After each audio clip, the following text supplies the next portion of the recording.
এই কামানটার নাম হচ্ছে জাহান কোষা কামান। তো জাহান কথার মানে স্যার হচ্ছে ওয়ার্ল্ড, বিশ্ব। কোষা কথার মানে হচ্ছে জয়ী, অর্থাৎ এটা হচ্ছে বিশ্বজয়ী কামান। তো এই বিশ্বজয়ী কামানের উপর দেখুন স্যার 9টা কপার প্লেট আছে। এখান থেকেই আমরা বঙ্গানুবাদ করে জানতে পেরেছি যে 1637 খ্রিস্টাব্দ যখন দিল্লির সম্রাট ছিলেন শাহজাহান, তখন বাংলার সুবেদার ছিলেন হচ্ছে ইসলাম খাঁ।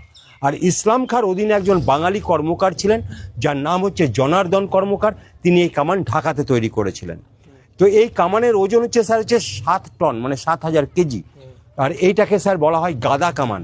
সামনে দিয়েই গোলা পুশ হতো, সলতাটাকে নিয়ে সেখানে পয়েন্ট করা হতো। এবার সলতাতে আগুন দিলে কি হবে, বারুদে গিয়ে আগুন লাগবে।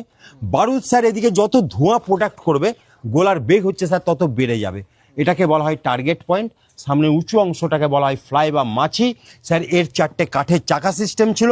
কাঠের চাকাগুলোতে স্যার উই খেয়ে খেয়ে নষ্ট হয়ে গেল। আর এই যে 6টা লোহার বালা দেখছি, এই লোহার বালার সঙ্গে চেন সিস্টেম করে হাতি দিয়ে এক জায়গা থেকে আরেক জায়গায় টেনে নিয়ে যাওয়া হয়। আর এই কামানটা স্যার হচ্ছে অষ্টধাতুর কামান।